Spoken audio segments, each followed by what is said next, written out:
everybody. Welcome to today's training on how to control the high costs of divorce. I'm divorce attorney David Crum. I'm here with divorce attorney Meagan Spoomer. Meagan, thanks for coming.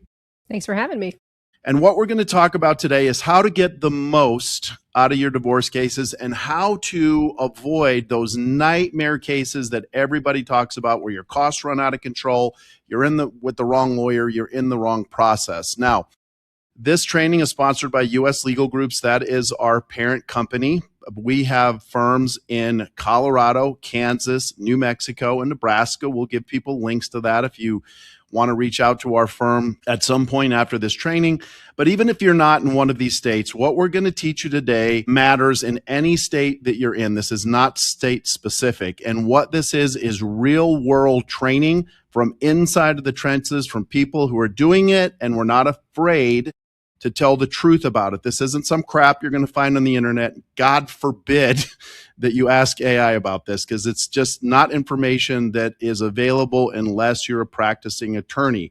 So a little bit about myself. I've been doing this for, 3 decades now, representing people in all matters of divorce procedures.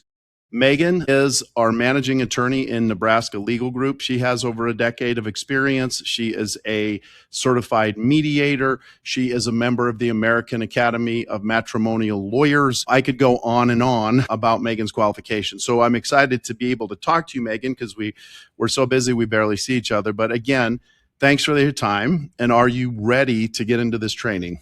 I'm ready. Let's do it. Okay. So we're not going to prevent people from scrolling ahead like some people do in their training. So if you're bored, God forbid, or you just want to go to a topic that's more appropriate or relevant to you, you can just scroll through. I think we can get you a table of contents. I'm not going to promise that, but we'll give it a shot. Okay. So let me give you guys just a quick overview of what we're going to talk about. The first is the type of divorce. People don't realize this. There are many different types of divorces or representations that are available to you. A lot of attorneys don't like to talk about them because they're not necessarily as profitable as attorneys would like them to be. So once we take you through that, then we're going to get into what does it look like when you're actually represented. How do you avoid your attorney pulling some funny business in your case? How do you make sure you're on track? And what can you do to avoid running up unnecessary costs?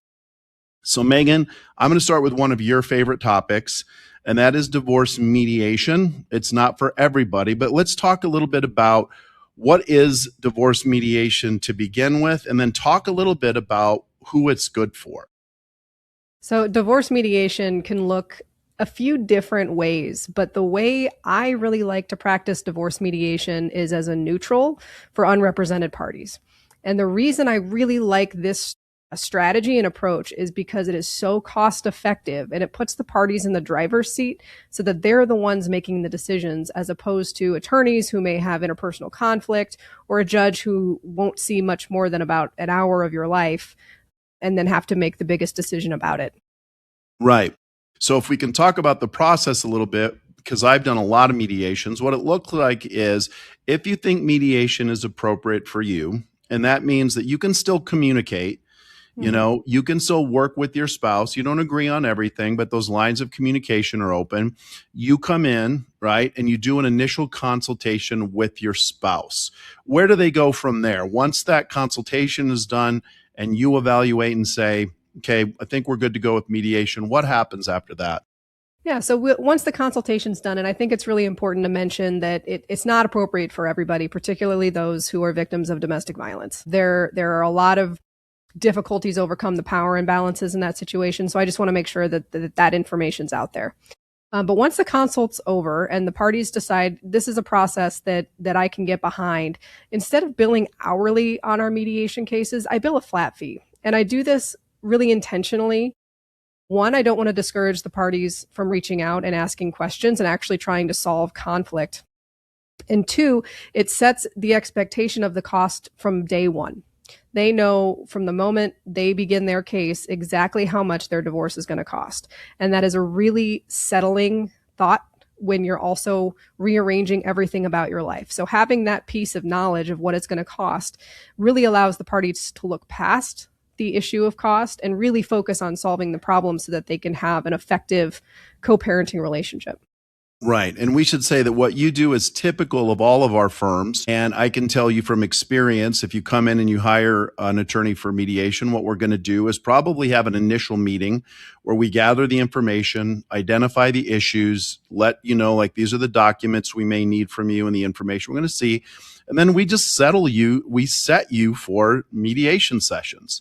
And those look like the attorney coming in, working with the parties, using their experience, the years of experience that they have on how this case should likely play out, and helping the parties reach that agreement, right? And when they reach the agreement, we prepare the documents for them. And it can be as easy as that. Not everyone is that easy, but they can be done in a day. A day of mediation can go a long way in resolving cases. That's why we love it so much. So the elephant in the room is, if mediation is such a great process for people and so inexpensive, why don't more attorneys offer this as a service to clients? A couple of reasons, but I think the big one is that it's just not as lucrative to attorneys as litigated divorces. The flat fee model is a set fee that represents the value of the process, as opposed to an hourly rate that's driven purely by conflict. And so in a lot of those instances, the attorney is motivated by conflict in order to generate more income. And I would add a couple things to it. The cost of a typical mediation is usually somewhere around the cost. The total thing is the cost of like one attorney's retainer in a case. And I would also say that it's just more difficult. You got to have training. You got to be emotionally smart, and you got to work, right? You got to really work to get those cases settled. That's true. Who are these cases good for? Like, what is your typical client profile that this would be a good person to have do a mediation? I find that the most effective cases are parties that they don't necessarily agree on all the facts, but they agree on how they want to treat each other. Whether it's because they foundationally believe in respect between one another, or they want to set the example for their kids that just because the family is not going to live together anymore, it doesn't mean that you can't show each other, love and respect in a different way. It's that choice, right? It's that decision on how you're going to treat one another in the process that really sets parties up for success. It's the ones that come in the door wanting their pound of flesh that are not going to be very successful in mediation. Agreed. I would say also that this is going to mediation will set the stage for better co-parenting and a better agreement. It's cheaper, it's faster, and everybody needs to understand that it's totally private. When you're in a regular divorce case filing a bunch of petitions, the whole world can see that as a matter of public record. This way, you get to you take your dirty laundry out in private, and then you put it away when you're done.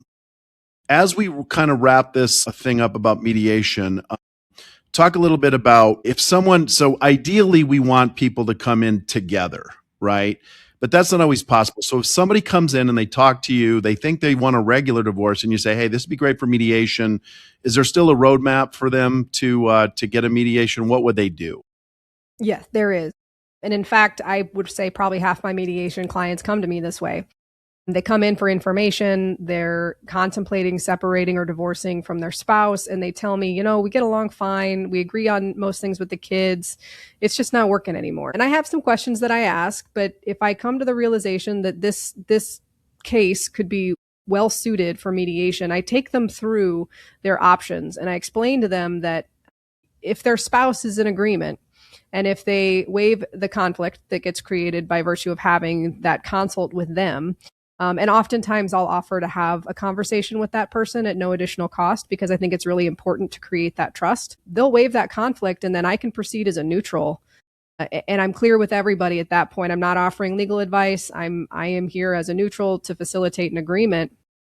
But I find that to be a really effective way to move people into a less hostile process, which they end up being much more satisfied with.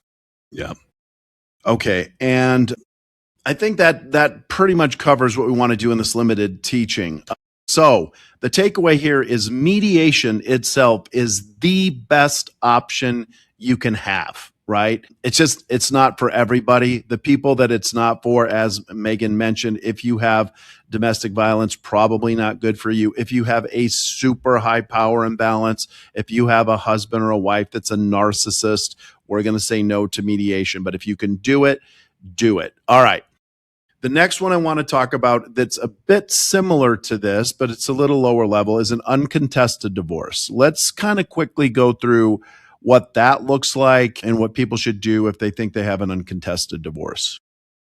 So an uncontested divorce, I think, is what most people think of when either you've got kind of an uninvolved or absent spouse. They're not really fighting you about anything.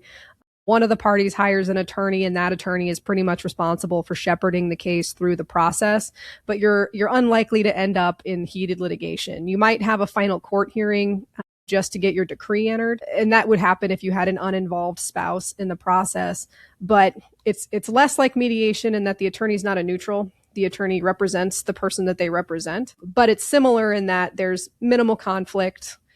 Most of your role is as a scribe to get the paperwork completed, and then you help your client through kind of those final rounds of a possible court hearing if necessary. Right.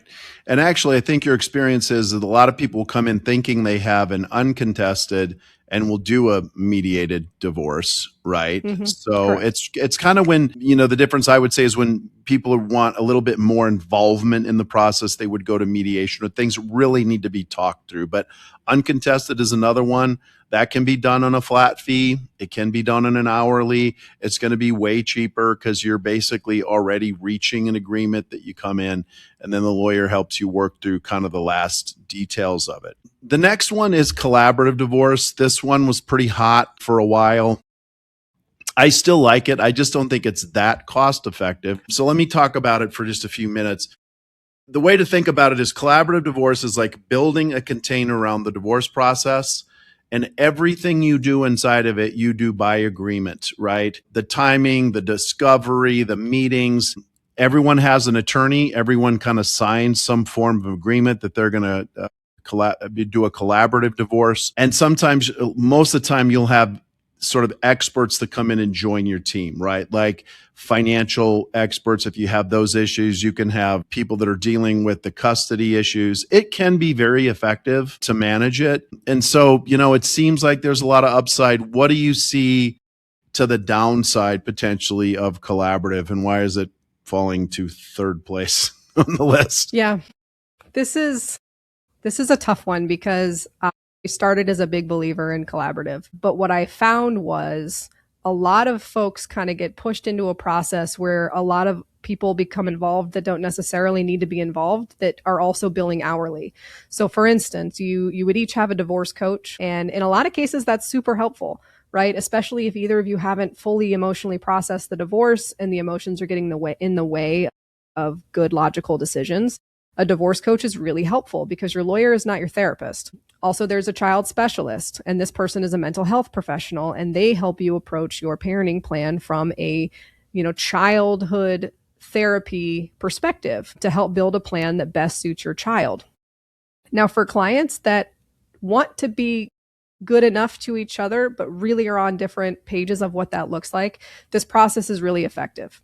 But for parties that aren't so far apart, I think it does increase costs in a way that isn't always necessary. And so I always talk to my clients about what that looks like and let them decide if that's going to be the process that's right for them. The other major downside to collaborative, and some would view this as an upside, I've come to view it as a downside, is you completely agree to never go to court.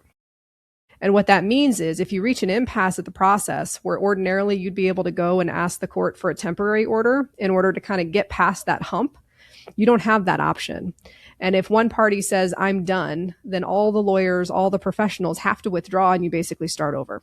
So it really is an open door for a lot of coercive control, which is something that I talk about in conferences and things like that.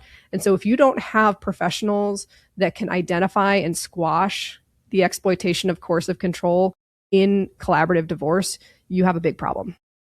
Yep, I'm with you on this. I too was a true believer in collaborative when it first hit the scene. I do think It can actually be cost effective if you have a massive case because you're controlling discovery, you're controlling like a lot of the custody processes, and that can be effective. Or if you have like kind of a nasty potential divorce where people can come in and get hold of that process. Otherwise, it's really not, in my opinion, a cost savings thing.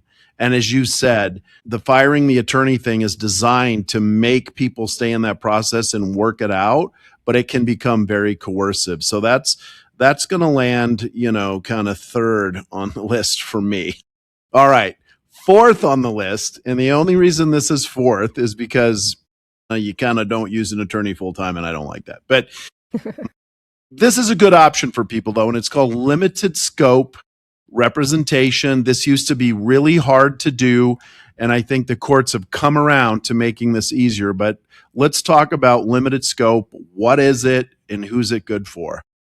Limited scope practice has grown in popularity, especially as access to justice has declined, as it's become more and more difficult to access the court system without, money. And, in the economy we're in today, that's a lot of people that don't have easy access to the court system. And so what it looks like is you talk to an attorney and you would agree on I hate to use the words in the definition, but a limited scope of representation. Maybe the attorney is simply going to review your documents and kind of advise you behind the scenes while you actively represent yourself in the case. Maybe the attorney will agree only to appear at court hearings on your behalf and then have an agreement as to which court hearings those will apply to. It can be a really great way to help people through what can get to be a somewhat complicated process while also keeping costs down. The thing that gets sticky is when those boundaries around the scope start to blur. And so I always caution clients, this has to stay within this scope, because if the court finds that I exceed the scope, then they may then make me your full-time attorney, in which case I then have to bill you for the time outside of what we had previously agreed upon.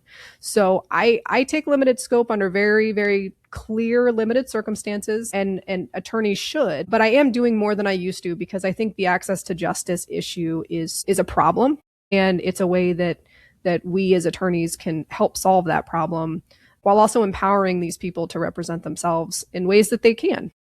Yeah, it can be really effective. And I've seen people, I've done it. The key is a very clear fee agreement that defines what you're going to do. And just think of it, your attorney zips in, zips out of the case. And that can be awesome. That what the courts have done is they've just made that easier to do. And so they understand this is what's happening. I can come in for this. You're going to let me go out. You're going to let me come in. And that's where I think most states, certainly all the states we practice in, have come around to letting people do that. So the fifth and final one we're going to talk about is the one, unfortunately, that's most common. And that's when we talk about just divorce litigation. And that means you're not following any one of these processes. You file your petition for divorce, and then you just go through the case. Now, let me just set the stage for this. When we talk about litigation, most of these cases are going to be in litigation, but they're still going to settle. I'd say the vast majority of this, but there is just so much more legal work inside of litigation. So Meagan, you and I are big fans of defining what success is going to look like to the client as early as we possibly can. So let's start there. So they come in, someone comes in, they hire an attorney. What is important for people to understand? Like, don't let your attorney off the hook on this, right? What should the attorney be talking about, and how quickly in an average divorce case can an attorney kind of know, like, this is where this should be going? Well, it's a long list of things you shouldn't let your attorney off the hook on, but I'll try and keep it to what I think are the most important. Expectation setting is the number one most important thing your lawyer can do for you.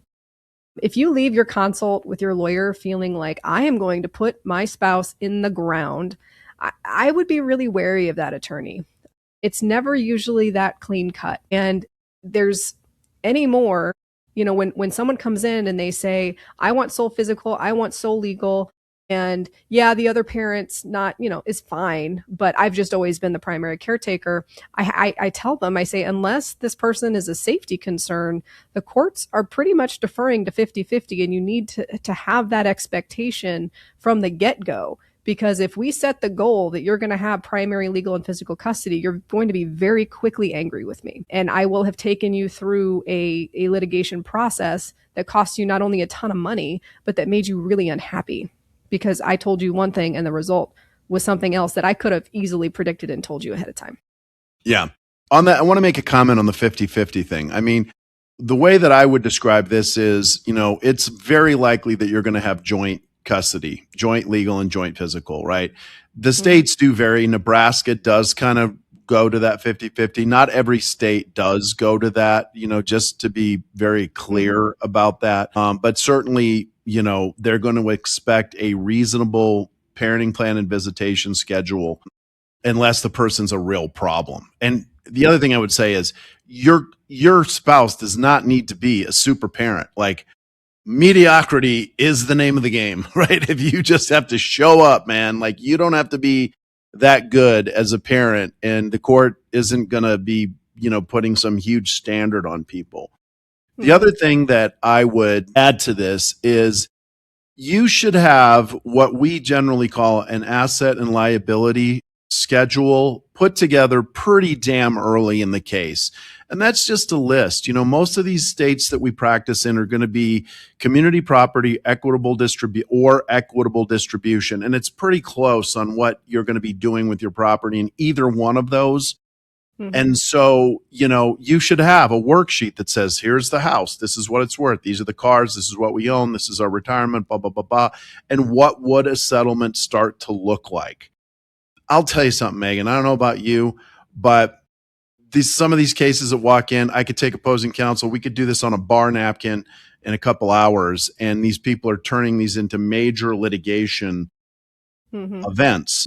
So this brings me to another one. Let's talk about setting the tone in a case. What do you do at the beginning, and what do you advise people be on the lookout for how the case is starting and the tone that attorneys are taking? I tell my clients, if you want a bulldog, go look somewhere else. That is a really ineffective way to represent a divorced client. The judges don't like it. You're not building good relationships with opposing counsel. You're not acting in ways that are going to advance the likelihood of settlement. Sometimes do you need to be aggressive? Absolutely. But that should never be your first instinct as a lawyer in domestic relations, right? These are families. These are people that have to function together in some capacity for an extended period of time after this. And I'm not doing anybody a service by injecting more conflict and animosity into that situation. So I will tell my clients, if that's what you're looking for, it's not here. But if what you want is to settle this fairly and as quickly and cost effectively as possible, that I can do. At least I can do what I can on my side to not create unnecessary conflict, because conflict equals cost, right? The more conflict you have in your case, the more expensive it's going to be. And you never know how a judge is going to view things. You have in your mind your own perception about who's the bad guy, but you put the same facts in front of the judge and they very well could see you as the problem. So you've got to get this notion of, a bloodbath out of your mind as quickly as possible if you want this to be done and over with for as little money as possible. Totally agree with that. I'm always going to start the tone of mine as amicable, friendly, and collaborative. Now, there are certainly cases, and you and I have both had these. I don't want people to get the wrong idea here, where you do have to come out swinging. I mean, you've got to be aggressive. But in my experience, I cannot think of a case where the other side hired someone who is known in the community for being a bulldog, and that person, all they ended up doing was driving the time of the case, the cost of the case, and not really accomplishing anything other than making people miserable. So I would just say, really be careful on who you hire, unless you got somebody on the other side who's a monster of a spouse and you're going to need to get them under control. I would say that's pretty rare in my experience. But speaking of monsters, let's talk a little bit briefly about the restraining order process, what's available, and how that's abused, and why people need to be careful when their attorney starts talking right away about a restraining order. Yeah, this is really state specific, so I'm going to talk in pretty broad terms. But what we see happening is a party will make allegations or exaggerate events in order to obtain a protection order that kind of coincides with the filing of their dissolution. And they do this as a way to gain some sort of usually custody advantage and or get access to the property. Because a lot of times in these protection orders, you're going to exclude the offender from the property, even if temporarily. And that's what the process can be abused for. And I really pay close attention to this. And I advise clients, unless they are actually fearful for their physical safety, judges see through it. They know what you're doing. So unless it is truly warranted, doing a protection order right at the beginning of a case is going to be a big red flag to the court. You may get it, at least on a temporary basis. But if after, the hearing on it happens and the court thinks, I don't think this was on the up and up, you've now got a big mark against you in front of that judge, and you could have really jeopardized your likelihood of success. Right. And again, to clarify, if you need a restraining order, we're not saying not to do that. And you and I have both represented many, many people and have obtained restraining orders when it's appropriate. But people need to be careful. I know that attorneys are saying, you want to know the quickest way to get them out of the house? Just file for a restraining order. And they'll get when a restraining order is filed and it's temporarily granted, that person has to exit, and then they use that as leverage. But I want everybody that's listening to understand, you are creating a mini trial before your case ever starts, and it runs into the thousands of dollars. So you better make it worth it. It better be necessary and worth it. In many states, there are a lot of other ways to deal with this, including no contact orders that can be entered. Not in every state, but in a lot of states, in your divorce case where you just don't have contact. Not as strong as a restraining order, but usually pretty damn effective. I want to jump into now communicating with the attorney, how to communicate with your attorney. I'm going to handle this one, Meagan, and then we're going to go, into the discovery process, because that is so abused that we have to talk about it. All right, people, when you are dealing with your attorney bills time. His staff bills time. So the easier that you make it for your attorney to handle your case, the less money it's going to cost. So I'll give you some of my top tips on how I like to communicate with people to keep their costs down. Number one, if you have a question, start with the lowest person available who will have that information. That's usually the legal assistant or a paralegal. You want to know what's going to happen at this hearing. When is the hearing? What is this? You have questions.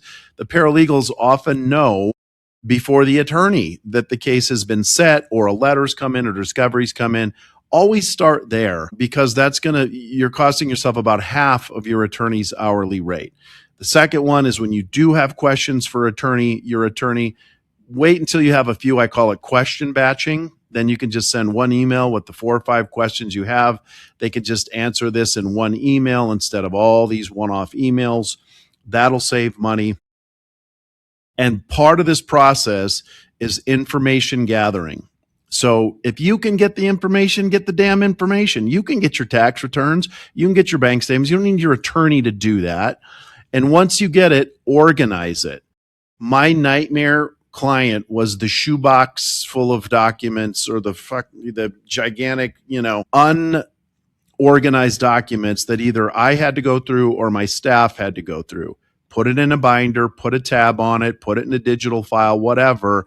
It's not that hard, but it will save you literally thousands of dollars just to be an organized client.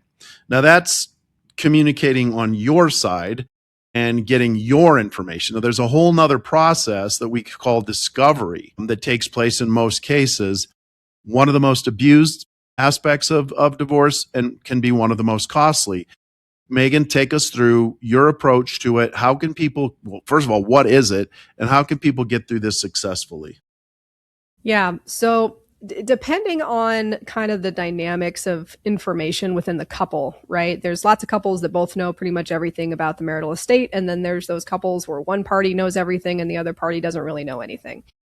I try to figure that out as early on as possible, because if my client, like you said, can get me pretty much everything I need and they're confident that there really isn't much else out there, then I might not need to do full discovery in the case, because it is time consuming, and time equals money when you're dealing with lawyers to draft appropriate discovery and send it, and then you wait, and then you don't get it, and then you got to file a motion to compel, and then you got to go have a hearing, and it just becomes a very long process to get what should be easy to access information. Also, depending on who the attorney is on the other side, we typically reach an agreement that we're going to have a mutual disclosure, right? Everyone's going to provide everything, and only in certain circumstances where we think maybe somebody's not being totally honest, maybe we'll issue subpoenas or requests for productions of documents.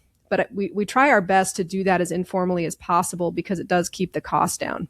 Now, if I do get a big batch of discovery requests from the opposing counsel, I go through it really carefully, and I make objections to things that don't apply, that are overly burdensome, so that my client isn't spending a whole bunch of time producing these things that I'm then going to have to go through and review. A lot of times, attorneys just have these form discoveries, and it doesn't matter whether it's a divorce, a paternity, a child support case, they're going to send all the same questions, many of which have nothing to do with the facts in front of us. When I draft discovery, I do it really targeted. I make sure it applies to the case, that it's actually necessary, and that there's no easier way for me to obtain the information that I'm requesting. But most lawyers, they will just issue their standard set, and they're going to charge you a full rate for it, and then you're going to go through the process of having to dig all that up. And also, to your point, David, about being organized, when you return discovery responses, the file names need to be really clear, right? We do almost everything digitally, where it gets uploaded into a secure portal. And I can't tell you how many times all we get is PNG number 1, PNG number 2. And then somebody's got to go through and open each one of those and identify what it is. And so if you can do that on your end before you upload it, and with a date and a clear name of what we're looking at, then we don't have to go through necessarily and identify each and every one of those things. We can batch them and put them in the appropriate response. So that's a really big way that you can keep your discovery costs down, is one, make sure your lawyer is doing targeted discovery, make sure they're objecting to inappropriate discovery, and then provide organized responses to them. Yeah. The important thing to note here is you can't control what the other side does. So if your spouse gets an attorney that sends a bunch of outlandish discovery, you're going to have to deal with it in one way or another, but you can control what your attorney does. So they should have a reason why they're asking for the things they're asking for, and you need to hold them to that. You know, I get discovery requests. I've seen them that are pointless. I don't know why they're asking. I've taken over cases where the former attorney was asking for things I did not need and was even fighting over and going to court to get them, and they were useless. In a lot of states, there are mandatory disclosures in the beginning of a case that takes care of a lot of this. But the one thing that I think I didn't hear you mention that I think is huge are depositions. And if your attorney wants to take a deposition, you've probably seen this on television, right? You go in, you sit down, there's usually somebody there taking notes, recording it. They call it a court reporter. It is a long process. It takes your attorney time to prep for it. It takes him to do it. It takes time to get it back and review it and all this stuff. You need to ask them why they think a deposition is necessary. Because divorce cases are a lot different than regular civil cases. The opposing party is someone you already know, and you already know a lot of this information that can be elicited from you at the trial. I know for a fact that there are firms that set depositions solely to make money. You know how I know this? Because they never used to set depositions, and then suddenly in every single case we had with them, they were setting depositions for the client. It was like a firm decision, I think, that's impacting your bottom line. So just be very, very careful when it comes to depositions, and it's okay to ask questions. If your attorney gets mad at that, you probably have the wrong attorney, right? Absolutely. Okay. So once your discovery is done, there's this kind of dead period where you got to figure out what to do next. And there are really kind of two things that happen. One, you can try to settle the case, which is the best thing to do and what happens in most of the cases, but then there's a trial, or there could be a trial. So let's talk first about settlement and what you see, why you think it's important, and why a lot of attorneys actually resist it. And then we'll wrap this up talking about why trials actually are so expensive and should be avoided at all costs. Settlement depending on the personalities involved and the attorneys involved, it's almost malpractice not to try. You've got to, and it may not be appropriate to get everyone in the same room. It may be more appropriate to have, kind of more of a back and forth type settlement attempt. But to the extent it's possible to get everyone in the room, in the building, talking about these things at the same time, one brings back the humanity of who you're dealing with, right? This isn't just a hypothetical exercise. This is your former partner, your former spouse, someone that you at least at one point cared deeply for. And having that reminder can oftentimes bring the temperature down and can make everyone a little bit more reasonable. And I find that once you can get everyone to commit to being there, they're in the mindset, right? They want to solve the problems. They don't want to go to trial and be at war with one another. And so you find that once you're actually in the process, people start to move off their positions. And I find that to be a really effective thing to do. The thing I will say, though, is make sure if you're in settlement and you reach an agreement, even a partial agreement, that someone in that room has written it down and that there is some recording, whether it's written, audio, video, whatever, of what that agreement is. Because if you leave that room and there is no recollection or formal recording of what that agreement is, you can have a really hard time enforcing it. And you don't want people backing out after the fact of this settlement. All this work, all this time that you put in, you don't want that getting thrown out the window because somebody got cold feet. So make sure your attorney is the one writing it down, making sure everyone either signs off on a memorandum of understanding or does an audio recording of their phone, reading out the terms and getting everyone to consent verbally that there is, in fact, a partial or complete agreement. Yeah. And let me talk about what I think are the worst and best ways to settle cases. In some states, you'll see a lot of attorneys just written offers and counter offers back and forth. I hate this. It takes forever. It takes people out of the process, the client out of the process. To me, it's often a huge waste of time. Okay, that's on the one end of the spectrum. The best end of the spectrum is all the parties get together and they have another party who's often an attorney, sometimes a retired judge, which can be the best person to come in, and they call that person a facilitator, somebody who comes in and helps the parties to settle the case. This is the way we used to practice in New Mexico, and it was mandatory that you had a settlement conference with opposing counsel. And what that looks like is just you sit in a room, and that person helps you settle the case. They start looking at the issues. Here's where you're vulnerable. Here's where your case is strong. And I will tell you, like 9 times out of 10, the parties are going to reach an agreement. They're there, they're talking, they're ready to settle. They want this over. But it's like you said, once you do that, write it up, have the parties sign it, and then have your attorney, pay for your attorney to prep the final documents. I'm not going to get into why. There are many reasons to do it. Timing is one obvious one. But I have never had in my career a case where we have written a settlement like that or recorded it, like you said, that the trial court hasn't enforced it. I've had a lot of people try to wiggle out of them, but I've never not had one enforced. The court will honor those settlement agreements. And just, you got to understand your case. This goes all the way back in the beginning on what a settlement will look like, right? You're not going to get everything you want. So if somebody's making you that offer, it's just a starting point. No one gets, not even me, Meagan, if you can believe this, gets everything they ask for from the court. And you get pretty close. I get pretty damn close. You got to realize that. Okay. So if all else fails, they're going to set your case for trial, right? And this is where I think no matter what you do, you just lose control of the cost. And people really need to understand that. And let's talk just for a couple of minutes about why that is. Why are trials so expensive? Well, and you don't just lose control of the cost, you lose control of the outcome. Yeah, totally. That is one of the hardest things to get clients to understand, is that the cost and the outcome are out the window once you fail to settle. And for every hour I'm going to be in court, I spend at least 2 hours preparing. So if we've got a 2-day divorce trial, that's 16 hours in court. I'm preparing over 32 hours just for the court time. That's not pretrial motions.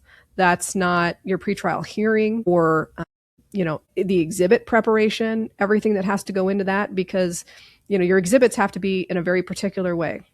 When you're going back and forth in discovery, you can be pretty loose with that stuff. But if you're going to go into a courtroom, you need to be compliant with all the court rules. And doing that takes a lot of time. And it's not just my time, it's my staff's time.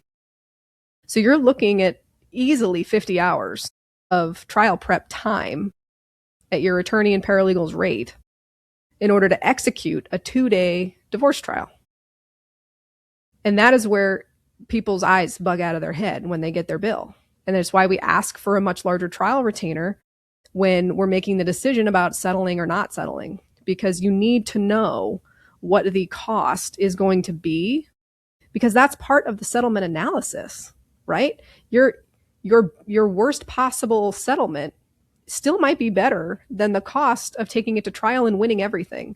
And your lawyer needs to be taking you through that analysis so that you can make that informed decision. Yeah, it's absolutely correct. So the first thing that you should be asking your attorney is why you couldn't go to settlement or why settlement failed. Like, you need to know the issues. You got to have an issue that's worth going to trial. And I can give you a couple examples. One, if custody is way, way off and they're just facts that you got to put in front of the court, and you think that, say there was abuse happening that you think you can prove and hasn't been acknowledged, would be one, or a characterization of property as separate versus part of the marital estate, a big one, or a retirement issue. But your attorney has to tell you what it's worth. This is worth 200 or 300,000 or whatever if we resolve it. I just don't see a whole lot of issues that are worth litigating in, other than in multi-million-dollar divorce cases. So I'm scratching my head at a lot of the trials that I see. The other thing I would say too is if you can go to settlement and get most of your issues settled, at least in a lot of states, they'll let you have a trial on limited issues. You may just have a trial over alimony. You may reserve that for trial. That's way cheaper than litigating everything. So this is one where I'll actually stick up for the legal community. This is not attorneys trying to fleece you out of your money. You hire somebody like Meagan, hire somebody like me, and we have to go to, it's a lot of time. It is not like it is on television. You have to prepare to cross-examine. You can't just do this off the cuff like some, what's that, Suits or whatever, these silly legal shows are. There's just so much preparation that they don't show behind the scenes. So I think that covers most of what we talked about. I wanted to try to keep this under an hour for people. Meagan, is there anything else that you think is important for people when they're kind of thinking about or analyzing, what they should do in their case? I think it just comes back to that comment I made, when we first started talking about litigated divorces, which is expectation setting. If your lawyer properly sets expectations for you, you shouldn't end up in trial.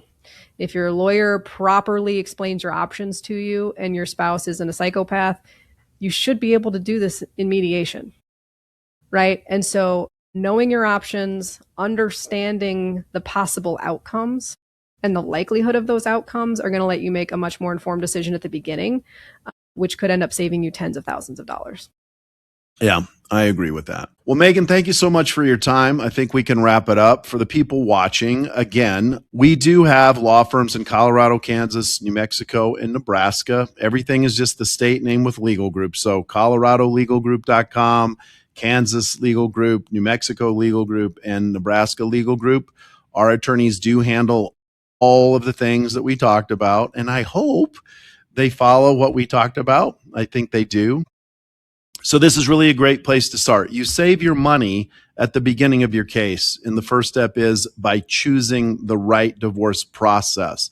That's where a lot of the savings happens. And then if you can't do one of those, just keep your attorney on track using the tips that we gave you and get the damn case into settlement and get it settled. People need to get divorced. I don't love it when people get divorced, but it's a reality, and it does not have to be a nightmare. Right? Okay, Meagan, thanks once again, and thanks for everybody watching, and hopefully we'll see you again soon. Take care. Thank you.